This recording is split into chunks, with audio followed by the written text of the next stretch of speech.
SABC, host broadcaster of the G20 South Africa 2025.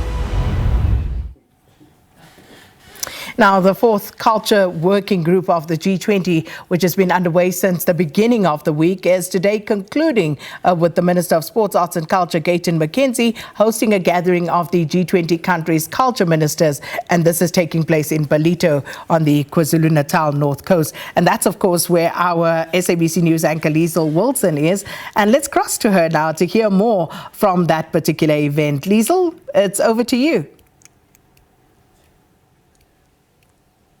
Sakina, good morning once again, and good morning to our viewers. Yes, so to be more specific, we are in Ballito. We're at the Zimbabwe Estate, and this is where the fourth culture working group for the G20 is taking place. It is the fourth and final day, and as I mentioned earlier on, categorically we can put it on record that that declaration has been confirmed, and it will be handed over to set the agenda for things to come on for the G20 Leadership Summit that's taking place between the 22nd and the 23rd of November.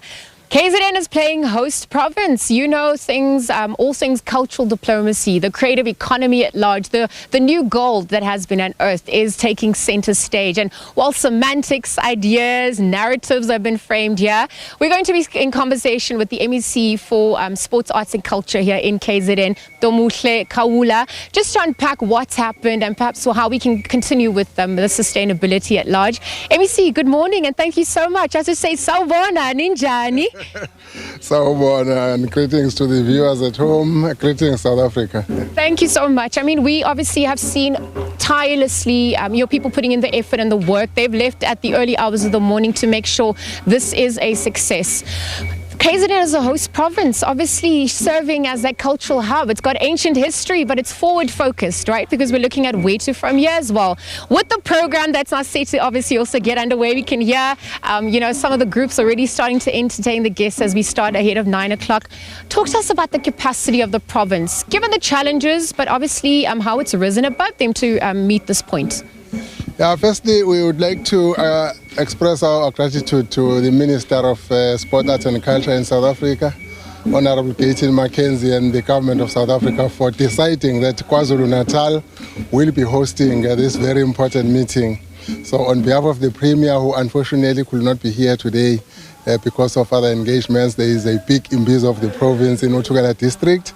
I'm here representing him, and I would like to say, as KwaZulu-Natal, we think we have done very well in hosting this very important meeting. Firstly, we are happy that the agreement was reached in the early hours of this morning. So bigs up to our team and to the Troika who were leading these engagements. And we are making history as South Africa and as KwaZulu-Natal. We are going to have in the G20 a culture working group declaration named after the homestead of King Shaka, the founder of the Zulu nation, the Kwatukuza declaration in the G20. That is history in the making, which will be signed today by all the G20 ministers, witnessed by something like 10 or so other invited ministers, and very important institutions like UNESCO, your AU, and others. So really, it's exciting times. So as KwaZulu-Natal, we think we have done well.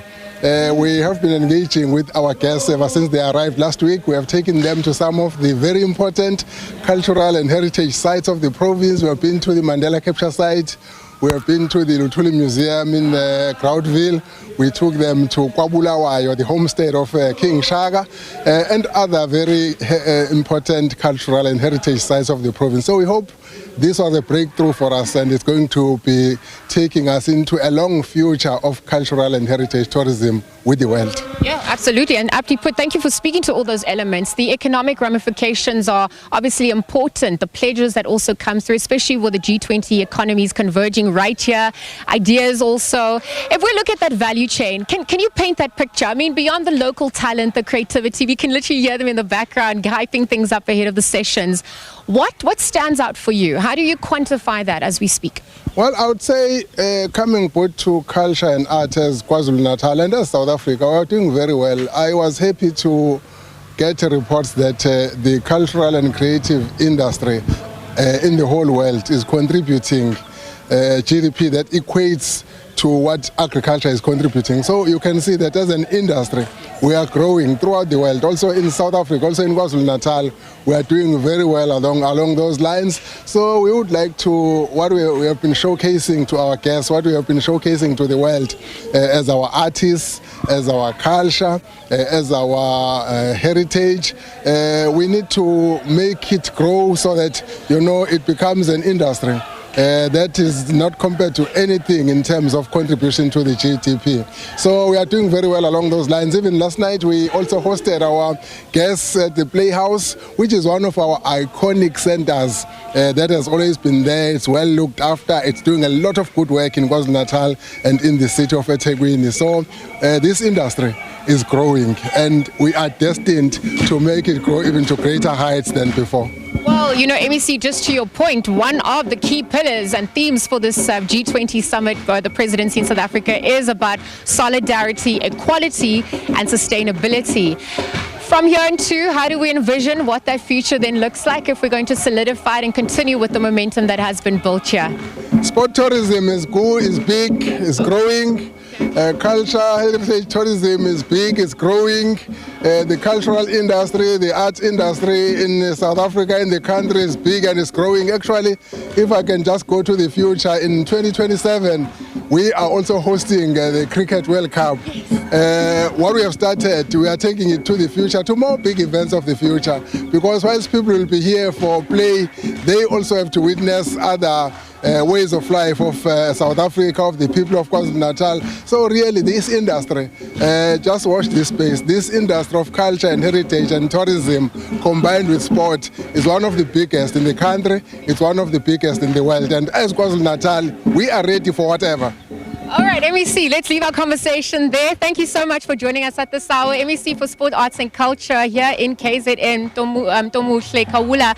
Joining us, he obviously has arrived ahead of their program kick-starting. This is the host province on behalf of the Premier in KZN. He'll be welcoming all the delegates, the convergence of ideas and really just momentum that has been gained since that declaration has been confirmed. Obviously takes center stage once again as they are going to be handed over and solidify everything ahead of that G20 Leadership Summit. And you can hear it's starting to pick up. You can hear the cultural elements, some of the artists, the local artists are here to also exhibit some of their cultural heritage.